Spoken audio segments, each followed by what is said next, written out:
Greetings everybody, Curtis here from Photobrake. I am feeling a little blue today, but fortunately it's not emotionally, it's photographically. I would like to take you back in time. The year was 1842. It all started when Sir John Herschel, an astronomer, mathematician, and inventor, was searching for a way to copy his notes. Luckily for us, he came up with a process known as the cyanotype. It involves two chemicals and is activated using the sun. A simple wash of water processes your image into a beautiful Prussian blue.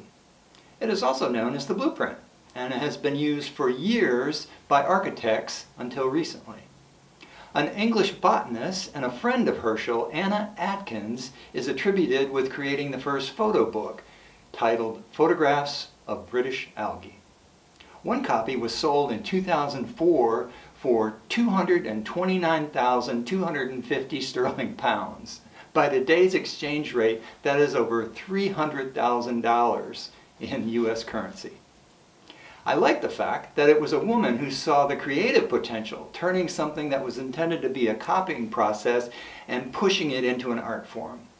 Kudos to Anna Atkins. Cyanotypes are one of the oldest photographic processes, and many artists like myself still use them to create stunning works of art. We owe a huge gratitude to both Sir John Herschel and Anna Atkins. I know you're not here listen to me yammering on, so let's get started.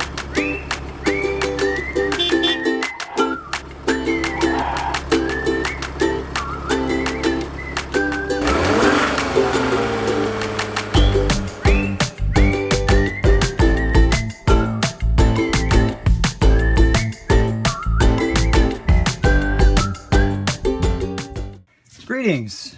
This course is going to show you how to make and produce a cyanotype print like this. Some important things you need obviously are the chemistry to coat the paper with.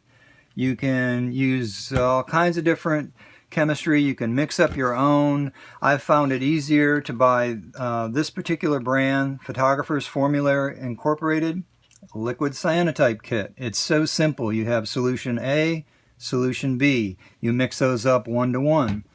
So as a way of measuring, I have a beaker.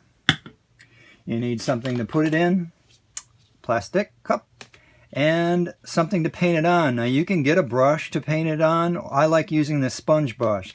They're very cheap and expensive, and they really do coat it nice and wide. I find it very helpful.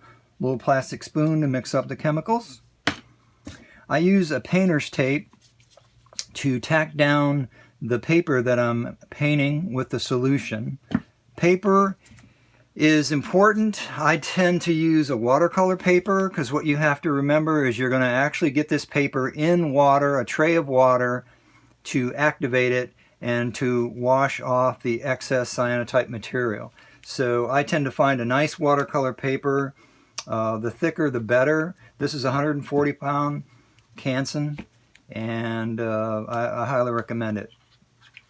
Another important thing to consider is your image. I've made a negative with one of my digital images with this clear vinyl. You can buy this clear vinyl that's special coated so you can run it through most digital printers. Your desktop printers will take a sheet, and this actually comes in sheets. I buy mine on rolls, but that's because I have a bigger printer. But that's obviously important. You don't necessarily need an image. You can use flowers, leaves. You can put anything over the paper, and it will create a nice image with the cyanotype material. I just tend to like using photographic images. So we have that. Then another important step, and to sandwich that material, you need a sheet of glass. The nice thing about this is it's actually the cheapest glass is the best glass. You don't want museum coated UV blocking glass. You need just cheap glass. And then something for a backing board. I use a sheet of foam board. This is going to be the board I'm going to tape down my paper with. And I also use the painter's tape just to tack that paper to the board. If you really want to get nice edges all the way around, if you're that type of personality, then use your painter's tape for that as well. To coat the paper, I've tacked it down with the painter's tape, which is nice because you can remove it without taking the paper layer off. A consideration is to do this in subdued light. It doesn't need to be complete darkness. The solution is really just sensitive to UV light. So most indoor lighting is fine. I'm doing mine in my laundry room where it's subdued light. I normally wouldn't have this bright spotlight on, although it really won't affect the image for any length of time that I've got it on. Another consideration, I also make my image size the same size as the paper, as that will just make things easier when I'm trying to line things up and it's subdued light. So I've got the paper there, chemicals mixed up, got my sponge, and you just want to coat. A nice even coat. You do not want it too thick. There's kind of two schools of thoughts when you're coating paper like this. Some people like to actually see the brush strokes and not coat all the way out to the paper. I'm kind of that person. I like to see a little bit of brushwork, a little brush mark when that image exposes, so I'll leave it like that. That's it, we're done. All you need to do is set that in a nice dim place and let that dry. I've found, at least in eastern North Carolina, it takes a good hour for it to dry. Okay, now that the paper is dried, it's basically just simply loading your image, putting it on top, putting a sheet of clean glass over it. And this is again why I like to use the same size glass as the same size negative, as the same size paper, as the same size backing board, as you can line them up quite simply by just tapping them down like that. Now you can spend a lot of money buying a contact frame or making your own. What I've done is even simpler, is just using the glass and clips to clip them together, to put the pressure so that the image won't move. Simple as that.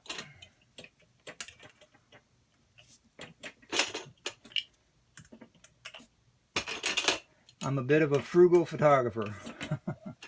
Say that real fast, boys.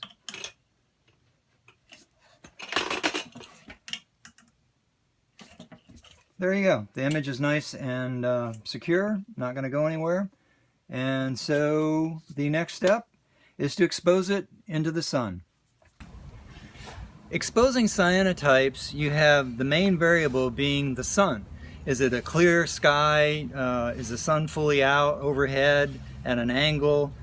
I've had exposures anywhere from 3.5 minutes all the way up to 20 minutes if it's a cloudy day. So that's the most important thing that I find if I want consistency, that I try to make sure I'm exposing my cyanotypes on a nice, clear, sunny day. Right, Mick? He doesn't care.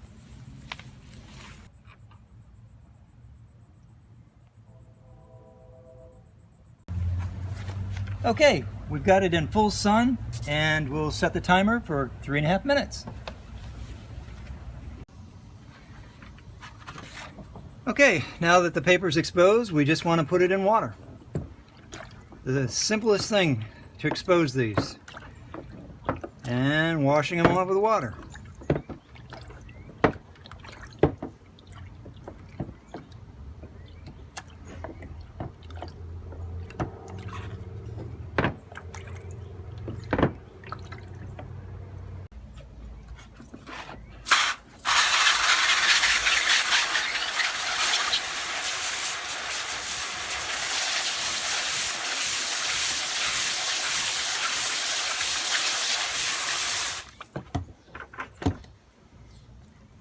There you go.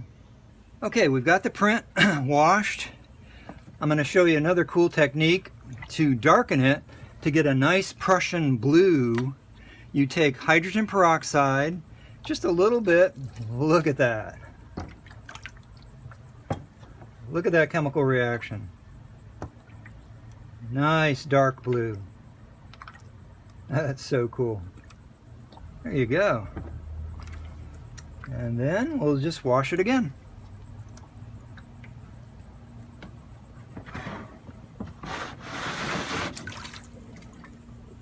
That's it.